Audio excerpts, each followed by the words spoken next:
selamat datang di kanal kami. Hari ini, kita akan membongkar salah satu skandal korupsi terbesar dalam sejarah korporasi Indonesia, yang menyeret nama raksasa energi milik negara, PT Pertamina. Ini bukan sekadar kasus suap biasa, melainkan sebuah drama mega korupsi yang berkaitan dengan investasi dan pengadaan gas alam cair atau LNG, dengan potensi kerugian yang luar biasa besar. Disebut-sebut mencapai ratusan triliun rupiah. Skandal ini berpusat pada serangkaian kebijakan investasi pengadaan LNG yang dilakukan Pertamina selama 1 dekade penuh. Dari tahun 2011 hingga ke 2021, pada periode ini, Indonesia sedang berupaya keras mengamankan pasokan energi untuk masa depan. Pertamina, sebagai ujung tombak, mengambil langkah strategis untuk membeli LNG dari pasar internasional. Namun, langkah yang seharusnya menjadi solusi justru berubah menjadi sumber malapetaka. Apa sebenarnya yang terjadi?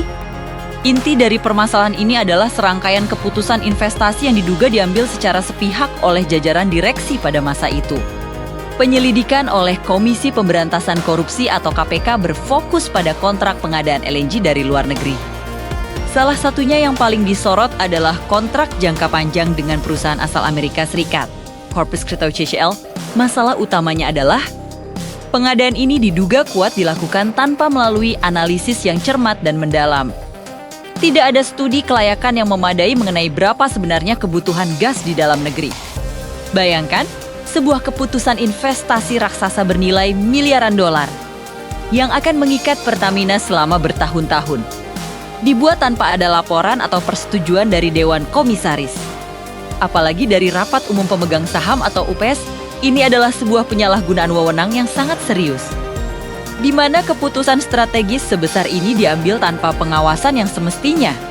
Lalu, apa dampak dari keputusan yang serampangan ini? Jawabannya adalah bencana ekonomi. Karena pengadaan dilakukan tanpa perhitungan yang matang, Pertamina akhirnya menghadapi situasi yang dikenal sebagai oversupply atau kelebihan pasokan LNG secara masif. Kargo-kargo gas alam cair yang sudah terlanjur dibeli dengan kontrak jangka panjang ternyata tidak bisa diserap oleh pasar domestik. Kebutuhan di dalam negeri ternyata tidak sebesar yang diasumsikan. Kontrak sudah ditandatangani, LNG sudah dalam perjalanan, tetapi pembeli di dalam negeri tidak ada. Dalam situasi terjepit seperti ini, Pertamina dihadapkan pada dua pilihan sulit. Pilihan pertama adalah membatalkan kontrak yang akan berakibat pada denda atau penalti yang nilainya bisa jauh lebih besar. Pilihan kedua, yang akhirnya diambil, adalah menjual rugi kargo tersebut di pasar internasional. Artinya, Pertamina membeli LNG dengan harga kontrak yang sudah disepakati, lalu menjualnya kembali dengan harga pasar global yang saat itu ternyata lebih rendah. Dari sinilah sumber kerugian langsung bagi keuangan negara bermula. Setiap kargo yang dijual rugi berarti uang negara ikut menguap. Sekarang, mari kita bicara soal angka. Berdasarkan hasil audit yang dirilis oleh Badan Pemeriksa Keuangan atau BPK, kerugian negara secara real dari penjualan rugi kargo LNG ini diperkirakan mencapai sekitar 113,8 juta dolar Amerika Serikat. Namun, angka ini hanyalah puncak gunung es. Angka yang seringkali muncul di media dan menjadi perbincangan publik adalah potensi kerugian ekonomi yang jauh lebih luas, yang diperkirakan bisa mencapai Rp968 5 triliun. Angka fantastis ini bukan hanya kerugian langsung, tetapi mencerminkan dampak akumulatif dari seluruh investasi yang tidak efisien dan menyimpang dari prosedur selama bertahun-tahun. Tentu saja, kasus sebesar ini tidak mungkin berjalan tanpa ada yang bertanggung jawab. Proses hukum pun berjalan, dan nama besar akhirnya terseret. Mantan Direktur Utama Pertamina pada periode krusial tersebut, Galaila Karon Kardinah, atau yang lebih dikenal dengan nama Karon Agustiawan, ditetapkan sebagai tersangka dan menjalani proses peradilan. Ia dituntut karena perannya dalam pengambilan kebijakan pengadaan LNG yang dinilai merugikan negara tersebut. Kasus ini menjadi sorotan utama, menunjukkan bahwa penegak hukum serius dalam mengusut tuntas dugaan korupsi di level tertinggi BUMN. Skandal korupsi LNG Pertamina ini memberikan dampak yang jauh melampaui kerugian finansial perusahaan semata. Ingat, Pertamina adalah badan usaha milik negara.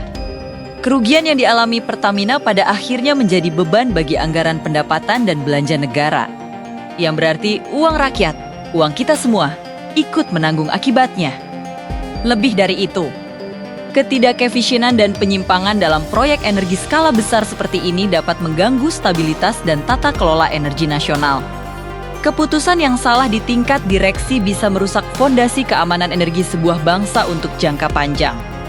Kasus ini menjadi pengingat yang sangat keras bagi kita semua tentang betapa pentingnya prinsip tata kelola perusahaan yang baik, atau good corporate governance, serta transparansi di tubuh BUMN. Setiap keputusan strategis, apalagi yang menyangkut uang negara dalam jumlah besar, harus didasarkan pada analisis yang kuat, data yang akurat, dan wajib melibatkan persetujuan dari seluruh pemangku kepentingan. Tidak boleh ada lagi kebijakan yang diambil secara sepihak dan tertutup. Kita harus terus mengawasi perkembangan kasus ini hingga tuntas untuk memastikan bahwa keadilan benar-benar ditegakkan dan kerugian negara dapat diminimalisir. Terima kasih telah menyimak pembahasan mendalam ini.